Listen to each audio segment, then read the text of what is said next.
everyone, Michelle McClunan, astrologer and life navigator, and I'm bringing you an astrology update for the new moon, which is coming up on the 19th of May in the beautiful earthy sign of Taurus.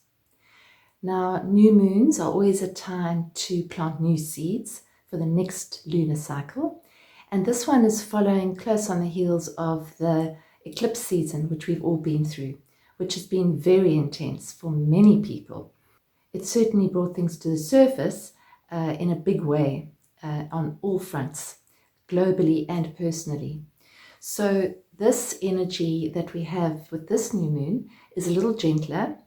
There are some edgy bits as well, but a lot of the energy in this new moon is actually in feminine signs. In fact, most of it, most of the energy at the moment is feminine. It's very fertile. The moon and the sun together in the sign of Taurus is a very earthy, grounded energy, and is really encouraging us to kind of settle, slow down, and kind of feel into what has been actually going on over the last few weeks and over the last few months. So it's really a time to actually slow down and integrate the learnings that we've actually received, anything that's come to the surface that we need to see about ourselves, about our lives, about our partnerships, about our stability, our sense of security. All of those things have been coming up and still are coming up. So to drill down a little bit into this energy, this new moon is in the sign of Taurus, which means the sun and the moon are in Taurus, along with Mercury, which has now turned direct, which over the last 3 weeks it's actually been retrograde, which has been assisting in bringing old patterns, old conditioned thoughts, old ways of reacting, responding, our conditioned kind of responses. We've had the opportunity to actually bring those to the surface, which may have come up in an ugly way, in a difficult way, in a traumatic way even. But that's what Mercury retrograde does. It makes us go backwards and see what's actually there kind of lurking in the shadows, which is what this eclipse season's been about. So Mercury is in Taurus. It's now turned direct, which means that now we can actually integrate what has come up for us. The planet Uranus, which has been in Taurus for a long time, is obviously still in Taurus, and that is extreme changes in terms of the way we find stability, security, the way we sustain ourselves, the monetary system. There are enormous changes happening in our monetary system globally. In many places, they're actually banning cash, which means that there's going to be a lot more digital currency, which means a lot more control over what we spend, where we spend it, how we spend it. So that's going to be something that reveals itself even more so over the next few years, with Pluto being in Aquarius, which is really can be about control via technology, which I want to speak a little bit more about in this update. So we've got the sun, we've got the moon, we've got Mercury, we've got Uranus, the planet of change. We've also got the node of the moon, the north node, which is where we're moving towards our destiny. And the north node is about to actually change into the sign of Aries. It's still in Taurus, and it's very caught up in this whole picture. We also, the big news for this update is that Jupiter, the planet of abundance, the planet of benevolence, the expansive planet, is actually also has just moved into Taurus. And that's a bigger move simply because Jupiter has a 12-year cycle, so it only moves into Taurus once every 12 years. So anybody that was born with Jupiter in Taurus, this year will be your Jupiter return, which can be a beautiful thing. It can actually be a culmination, an expansive point in your journey. But wherever Taurus is in your chart, if you've had your chart done, or you can get a chart off the internet to actually just see where the houses are, Jupiter in Taurus is actually going to play out in that area. So if, for example, you have Taurus in the area of your chart that is related to your home, then you might feel a sense of expansion or a sense of amplification of your home environment. If it's in your career house, it might be happening there. If it's in your relationship house, it might be happening there. So Jupiter into Taurus really represents us moving into a world where we actually start to become self-sustainable. That's what I'm seeing. There are going to be a lot of different changes in the way we grow our own food. Taurus is the sign which rules food. There's going to be a lot of changes in terms of how we spend our money and how we access our money as well. So there's a lot of gentle energy here. There's a lot of earthy energy here. There's a lot of grounded energy here. But there is still some sort of very strong kind of conflicting energy as well. Shortly after the new moon, the day after in fact, Mars, which is the planet of war, it's the planet of our masculine drive to go out there and make things happen, to conquer the world, Mars is going to be moving into an opposition with Pluto, which could create some ructions in the world, in our political system, in our social systems, even in our own relationships with others, because it can be actually quite aggressive and quite dynamic. Mars has been in the sign of Cancer, which has actually brought up a lot of old emotions, a lot of old family stuff, a lot of old conditioning. And now moving into Leo, it's a more fiery energy. And that fiery energy the day after the new moon is going to be in an opposition to Pluto, which really, it amplifies things. It amplifies Pluto's energy. So it could amplify control. It could make us feel a bit frustrated about what's going on in our world. I know in South Africa, we are experiencing extreme load shedding. I mean, it's, 4 hours at a time, which doesn't give batteries time to charge in many respects. And that's putting an enormous strain on businesses, on relationships, on just functioning in terms of a modern world. So that, although it's very frustrating, it can also kind of push us into becoming more sustainable, into looking at how we can become more sustainable.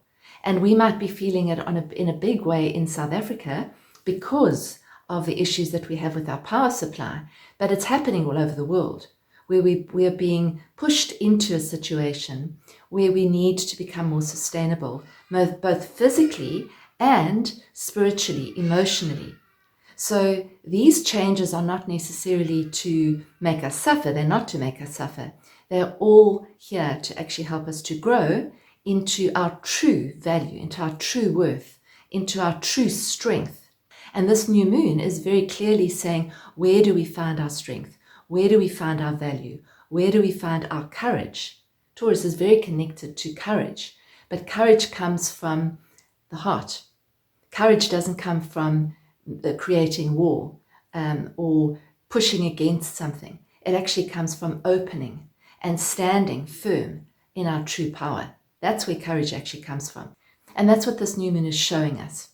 It's asking us to really look at where we get our strength from, where we get our stability from, and very often where we get our power from as well. And very often that is seen to be, I need to be very strong and I need to be warlike to actually be in my own power. And this isn't this. This is the opposite of this. This is saying, can we actually embrace the feminine as our source of power? So the ruler of this new moon, all new moons, all signs have rulers. The ruler of this new moon is in the sign of Cancer. It's Venus. Venus is the ruler. Venus is the planet of love, value, and money. And it's in the sign of Cancer, which is a very gentle but very strong energy. It's very nurturing. It's very compassionate. It's mothering. And it's definitely not saying, move into a state of war just because you're frustrated, or move into a state of fear because you're frustrated or scared. It's saying, find your root somewhere deeper. And if you're watching this, I assume that you know this. We're on a spiritual journey, and it's an inward journey, not an outward journey. So the more the chaos escalates in the world around us, and you only have to see what's happening by looking at the news, which I don't advise you to do because it's a comedy show, a lot of it, is to find your own sense of truth, your own sense of power within you, and to let that sustain you in the coming months and the coming years. because things are going to keep changing. They're going to keep changing rapidly. So we need to find a deeper place within us where we can navigate all these changes from. And it needs to be it needs to be more flexible. So in this new moon update, where we have the sun, we have the moon, and we have that whole group or party or stellium, it's called in astrology, of planets in Taurus, we also have what we call a grand cross, which is quite a telling pattern in astrology. It's not something that you see very often, but it's something that's definitely forming at this new moon. So at this time, we have Mars, which, as I said, is moving into the sign of Leo the day after the new moon. It's going to be opposing Pluto at the same degree, at 0 degrees. And those two are going to be in a square to Jupiter and a square to the south node of the moon. So what this means is that there's quite a lot of energy building. It can be a confrontational energy. It can be a bit of a hectic energy. It also can actually sort of push us into behaving in a different way, responding in a different way. Because it's quite heated, this energy, we need to look to see where that grand cross, it's basically a red square. It's made up of 4 different squares, where it releases. And that grand cross releases into Neptune. Neptune is the sign of spirituality. It's the sign of where we actually get our inner root from, our connection to the divine, our connection to the sacred. And that is the release. So I see this as a time, instead of to speed up, to actually slow down and to get off the hamster wheel. Because that square, if you can imagine the square that I'm showing you, if you had to spin that round, that's a wheel. And it's a very stressful wheel. It's like the hamster wheel. And the faster that we run on that hamster wheel, trying to figure it out, trying to make plans, trying to see what could happen next, the more exhausted we're going to become, and it doesn't help. So what do? We go to the center of that wheel. And in that center of the wheel, we found our true power. We found our true value. And we're then able to navigate whatever we need to navigate in a mature way, in a grounded way, in a practical way. We have more access to infinite wisdom. We have access to intuition. If we're in the center, if we're on the outside, we don't. We're spinning out. So this is a chance for us to really move into a place of peace, a place of steadiness. That's a word that comes to me with Taurus. It's to slow down. It's to soften. It's to really appreciate the senses. So at any one time, if you feel that you're spinning out, concerned, worried, stressed out, you're in conflict with someone, see if you can just breathe and connect with your breath to start with, because that's the most immediate sort of change, is to actually breathe out and then just connect with the breath as it comes in through the nostrils and then out again. And as you breathe out, soften your shoulders, release the tension, come into a place of peace just in this moment, a place of presence. Look around you, have a look at some beauty somewhere. You can always find beauty. Really connect with the senses, connect with what you can smell, with what you can hear, with what you can feel, with what you can see. And instantly as we do that, it actually brings us into a present state. And as I say, in that present state, that is where our power is. And so this new moon could actually push us into that. It's still a kind of a squeezing energy that I spoke about last time. Although we've actually been through a birth canal, there still is this conflicting energy. And we can choose, the power of choice that we have is how to navigate it. Do we go into those old patterns again, into the unconscious, which is usually because we're not present and we're in the past or future, or do we actually connect with the deeper part of ourselves, that wiser part of ourselves? Jupiter is the planet that represents wisdom. And in Taurus, it says, find your wisdom now, here, in a slower, sure way. Be flexible. allow yourself to change if you need to change. Be awake, be aware of what's happening. Deal with what you can deal with now, one step at a time. With what we have coming up with the AI, which is hurtling at a speed in terms of what AI can do. I don't know if you're aware of ChatGPT. It's unbelievable what AI is actually able to do. And this is going to be revealing itself over the next 20 years as Pluto moves through Aquarius.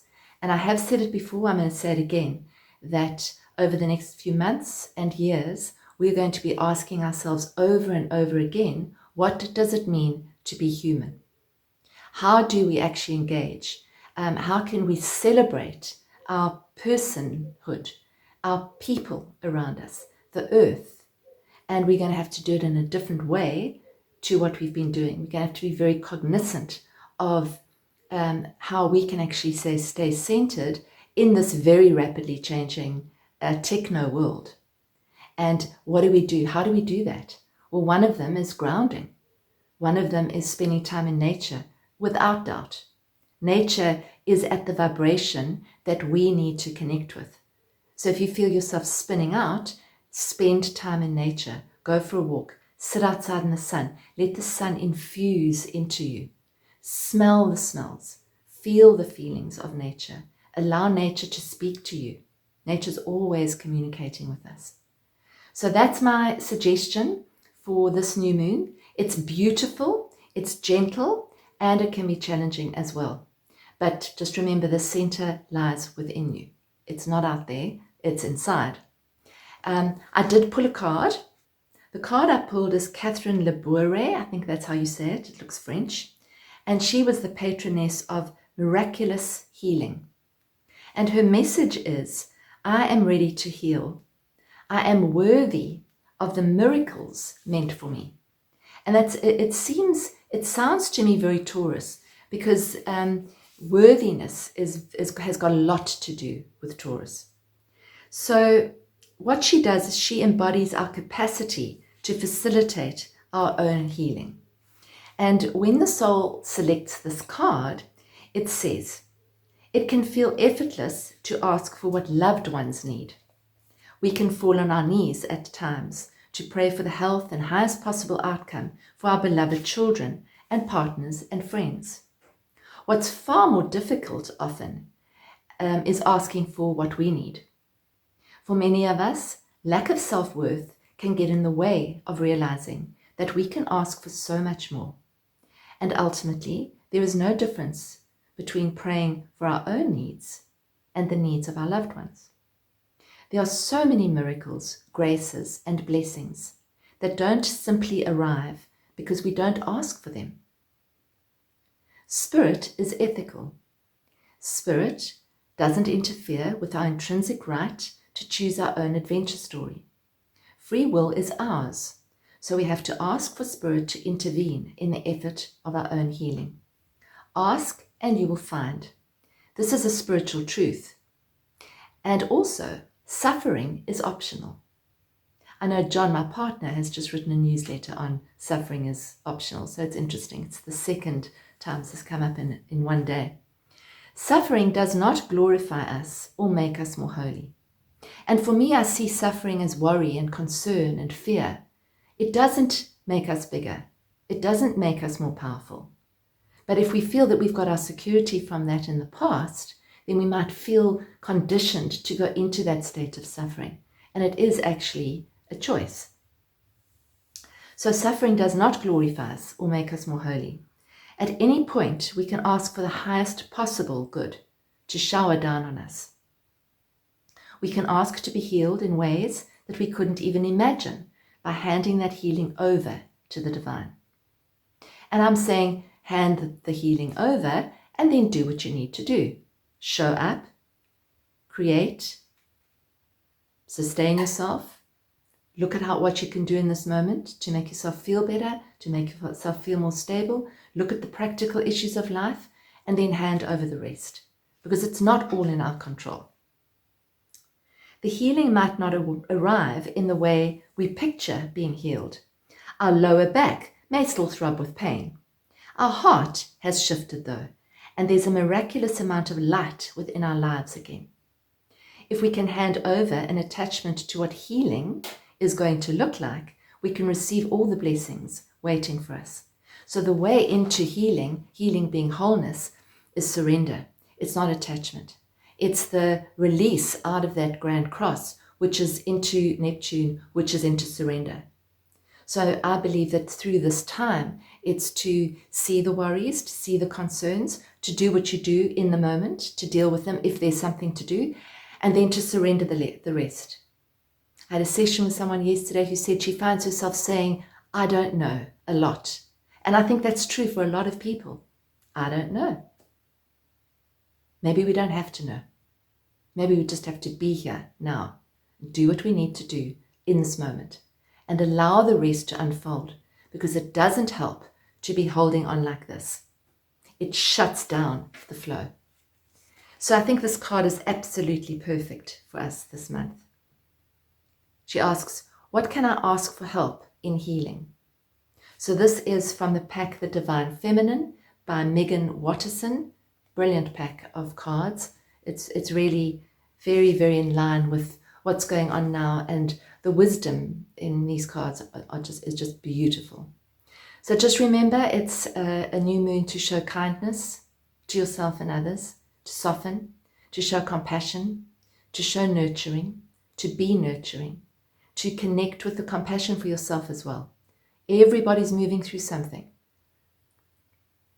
And if you are moving through this beautifully and seamlessly and gracefully, then maybe you can be a frequency holder for others and just allow your light to radiate into them, because that's what it does. So in your own way, how can you add value? It could just be speaking to the person at the till. It could be passing a compliment to someone that you don't even know. It could be reaching out to someone that might be struggling and just saying, I see you, I hear you, I'm here for you. It can be as simple as that. It doesn't have to be life-changing, because that in itself actually is life-changing, because we are vibrationary beings.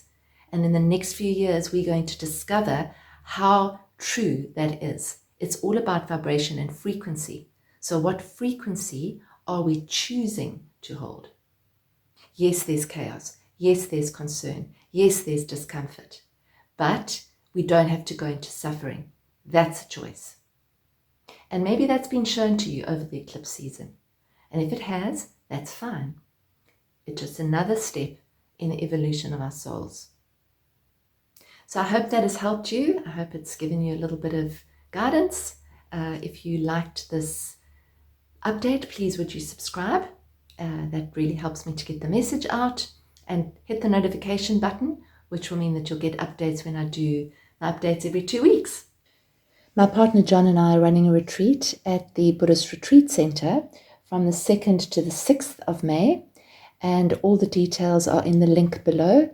If you'd like to join us and take some time out, recalibrate, realign, get yourself into a really steady place, then this is the retreat for you. I do astrology sessions. I am a little bit booked up at the moment, so if you do want to book one, please message me on the details below. You can go through my website and we'll set up an appointment for you. Many blessings. Take care of yourself. Look after yourself. Keep bringing yourself into the center of the wheel. That's the way we get through this. Lots of love.